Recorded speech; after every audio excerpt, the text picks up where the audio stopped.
Assalamualaikum warahmatullahi wabarakatuh. Bagaimana teman-temanku semuanya?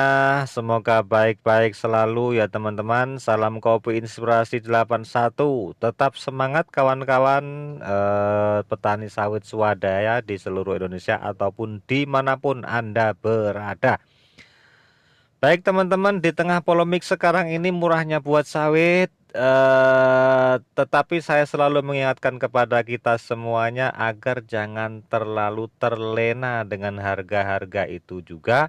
Di sisi lain, saya juga sangat prihatin buat teman-teman semuanya yang dalam kesehariannya penghasilannya adalah ditopang oleh hasil dari perkebunan kelapa sawit ini. Ya, semoga saja ke depannya harga sawit ini membaik ya buat teman-teman semuanya agar bisa mengepul lagi dapurnya teman-teman ya. Ada juga pertanyaan dari subscriber bahwasanya Pak, apa yang terjadi jika sawit saya tidak dipanen ya? Karena memang harganya sangat murah ya. Dipanen salah, nggak dipanen juga salah. Sebaiknya dipanen teman-teman ya. Bahwa petani sawit itu harus memanen atau mendodos sawitnya ya, atau mengambil sawitnya dari atas pohon ya, mengenai TBS-nya itu. Apa dampaknya jika tidak dipanen? Maka ada dua, jangka pendek dan jangka panjang teman-teman untuk dampaknya ini. Jangka pendeknya, yang pertama adalah menurunnya kualitas CPO teman-teman yang dihasilkan dari sawit itu.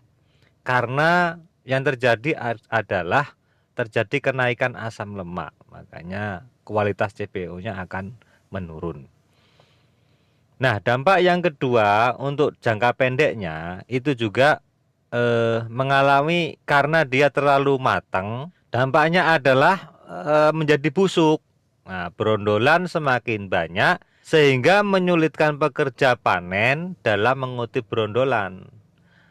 Bahkan banyak berondolan yang tidak dikutip jika pengawasan itu kurang. Nah, ini yang dikhawatirkan teman-teman ya, pada saat kita ingin mengambil buah itu berondolannya tidak diambil seluruhnya sehingga banyak yang tumbuh nanti ya. Ini dampak jangka pendeknya. Ada dua hal itu ya. Kemudian jangka panjangnya itu apa? Jangka panjangnya adalah terjadi potensi penyakit yang disebabkan oleh jamur akibat banyaknya buah tidak dipanen sehingga menjadi busuk. Akibatnya tanaman akan terganggu pertumbuhannya, bahkan pada waktu kedepannya akan terjadi trek buah teman-teman ya. Nah ini ya, dalam berbagai literatur itu dikatakan buah yang tidak segera dipanen berpotensi memicu jamur. Nama jamurnya adalah Marasmius palmivorus. Faktor kelembaban udara juga mempengaruhi kehadiran cendawan bersifat saprofit ini. Marasmius palmivorus ini dapat berkembang biak apabila tidak segera dikendalikan. Maka patogen ini akan cepat menyebar serta menyerang buah sawit lain di sekitarnya. Dia akan merambat teman-teman dari sisi satu ke sisi yang lain itu dengan cepat kalau tidak segera dihilangkan atau dimatikan itu jamurnya. Maka harus tetap dipanen. Nah, hadirnya jamur ini ditandai miselium berupa benang-benang halus. Nah, putih-putih itu teman-teman ya. Benang-benang halus berwarna putih yang mengikat di permukaan buah kelapa sawit ya. Di sekeliling daripada tandan-tandan itu akan terlihat benang-benang putih gitu ya. Kemudian benang-benang putih tersebut akan tumbuh semakin meluas.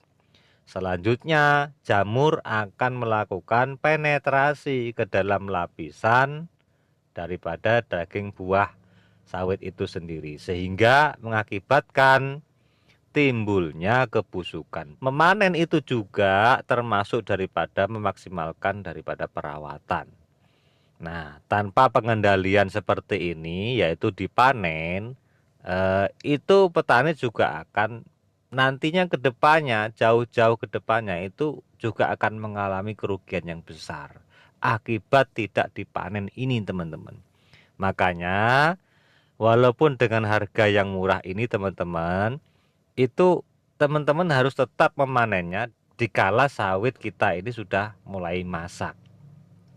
Entah itu dipakai atau tidak teman-teman, namun buah itu harus diturunkan. Namun jangan dibiarkan berserakan di bawah pohonnya teman-teman ya, harus dikumpulkan. Entah itu bermanfaat atau tidak, karena demi memelihara daripada sawit kita teman-teman. Kalau tidak dipanen lama-lama juga akan tidak baik dan tidak sehat buat kelapa sawit kita. Makanya harus tetap dipanen. Nah, itu teman-teman ya jawaban dari pertanyaan buat teman-teman yang telah menanyakan ke kami. Semoga bermanfaat teman-teman ya. Maka harus tetap dipanen karena akibatnya akan seperti itu. Karena kami memberikan edukasi itu bersifat positif. Namun jika Anda juga terpaksa untuk tidak memanen karena mungkin kekecewaan sebagainya, ya sawit Anda memang tidak mati sih, tidak mati karena tidak dipanen ini. Namun kejadiannya akan seperti itu. Ya mungkin Anda paham ya dengan yang saya maksud itu seperti apa ya. Akan timbul jamur dan sebagainya. Akibatnya ke depannya itu juga bisa mengalami trek karena hal-hal yang seperti itu tadi. Tidak dipanen terlalu lama. Nah, itu teman-teman, buat teman-teman semua, semoga ada manfaatnya dan terus semangat pejuang-pejuang daripada pertanian sawit Indonesia ya. Kita hanya bisa berdoa semoga ke depan sawit kita menjadi normal kembali, berkat daripada kebijakan-kebijakan yang baru yang kita harapkan. Semoga bisa memaksimalkan penghasilan dari petani sawit swadaya. Itu harapan kita semua. Baik teman-teman, sampai di sini, sampai jumpa di pertemuan yang berikutnya. Salah hilap mohon maaf. Assalamualaikum warahmatullahi wabarakatuh.